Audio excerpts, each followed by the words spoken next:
cerveau contre les infections là, sans le savoir. Là. Puis, globalement, ça a l'air de fonctionner. Fait que là, il y a un tube dans sa vésicule biliaire qui permet de faire sortir la bile infectée. Il y a eu la procédure qui a été faite pour extraire les cailloux qui s'étaient déplacés dans les canaux de bile principaux. Ça, c'est à ne plus, là. Mais ceux qui étaient présents ont été enlevés. Okay. Maintenant, la source est toujours là. La vésicule biliaire, elle est encore pleine de cailloux. C'est là dont viennent les cailloux qui se déplacent. Okay?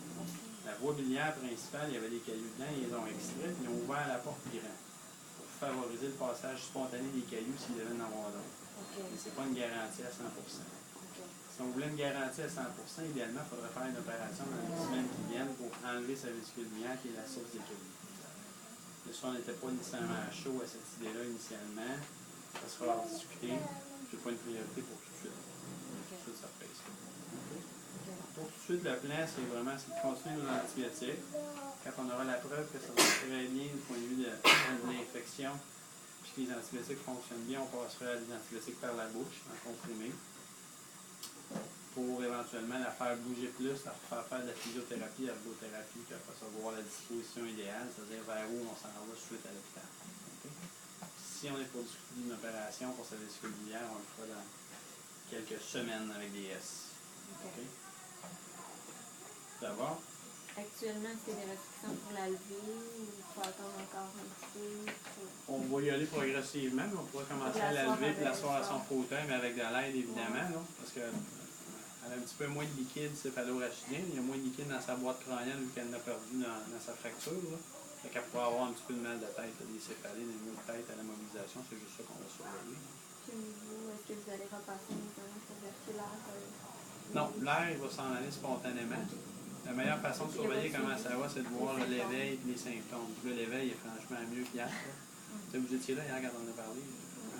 Mesdames, je ne les connaissais pas, là, mais on disait, bon, j'étais un peu pessimiste, mais je disais c'est possible que ça aille mieux. Parce que le traitement établi pour sa fracture de la perte de liquide céphalorachidien, c'est les antibiotiques. Elle s'est améliorée de 300% en okay. On va continuer.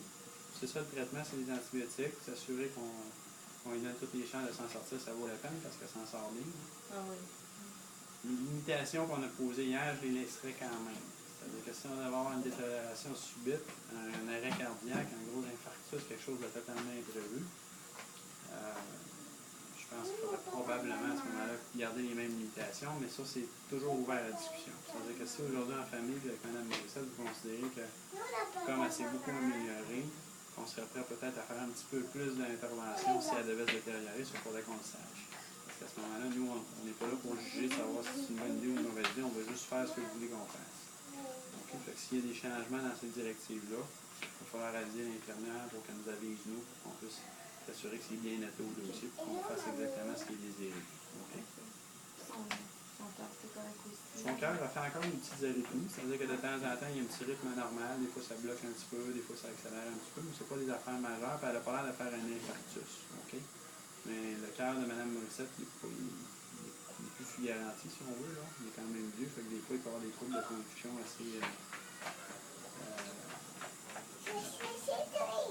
facilement, dans le sens où une insulte de d'autres choses, donc une infection, le fait d'étalité, des médicaments qu'on donne, peu importe, ça peut shaker un petit peu le cœur, puis il peut y avoir de la conduction un petit peu anormale. Okay? Mais il n'est pas en train d'infarcter, il n'est pas en train de faire un infarctus. Okay? C'est ça qui surveillait cette nuit, non? Oui, c'est ça.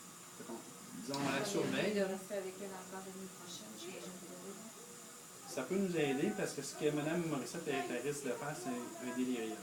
Okay, le délirium, c'est la dysfonction transitoire du cerveau des personnes âgées. Des fois, ils viennent très confus, malgré que le cerveau n'est pas endommagé, malgré que le cerveau fonctionne normalement, puis qu'on a le contrôle sur plusieurs choses. Le fait d'être à l'hôpital, alité, d'avoir eu les antibiotiques, d'avoir été un petit peu comateuse pendant 24 heures, 48 heures, ça pourrait arriver qu'elle vienne très confuse. Puis la confusion peut aller avec l'agitation assez sévère aussi. Ça peut apparaître à retardement? Ça peut apparaître à retardement. En fait, moi, je m'attends à ce que d'ici 24-48 heures, on en ait un bon délirium qui s'installe. Quand la famille est au chevet, ça n'empêche pas le délirium d'arriver, puis ça n'empêche pas la gravité du délirium. C'est juste plus facile pour le rassurer et contrôler un petit peu l'agitation. Ça, malheureusement, il n'y a pas grand-chose qu'on peut faire, sinon d'essayer de minimiser nos interventions pour pas donner de médicaments qui favoriseraient ça. Là. Mais c'est très fréquent chez la personne âgée. Ça serait surprenant qu'elle n'en fasse pas du tout. Déjà, Mme Morissette, elle va beaucoup mieux aujourd'hui, mais il y a un petit peu de confusion quand même. C'est une confusion qui n'est pas active, dans le sens qu'elle n'est pas agitée présentement. Peut-être pas agitée, c'est Ouais, peut-être un avec peu. sécurité. Mais pas encore trop dangereuse. En tout cas, présentement, elle n'est pas dangereuse pour la main, dans le sens qu'elle essaie pas de tirer sur tout et sortir du lit. C'est agité. Ouais, mais t'as pas comme ça, mais elle ne voulait pas dormir. Fait que si vous êtes capable en famille d'assurer une présence, c'est sûr que pour la personne informée, c'est beaucoup plus facile. Parce que à ce moment-là, au moins, il y a une surveillance active tout le temps. Oui, OK. Puis au niveau de la ventilation, au niveau de l'oxygène, on continue ça aussi? On va le continuer seulement pour le confort, puis on va viser des saturations en haut de 90. Fait que là, à 100%, c'est un petit peu trop, on va diminuer son oxygène dans le fond. On va diminuer ça pour une série. Ouais, c'est ça. OK. Super, on va enlever ton masque. Fait que, honnêtement, ça se passe pas mal bien. C'est une grosse amélioration par rapport à hier. Okay.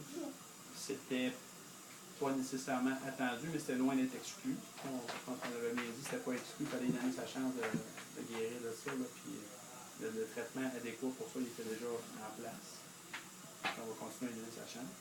Fait que je vous demande juste à nouveau si les changements sont à faire sur les interventions qu'on accepte ou qu'on n'accepte pas, vous nous le direz. Okay. Parfait. C'est bon? Parfait, merci beaucoup. Au revoir.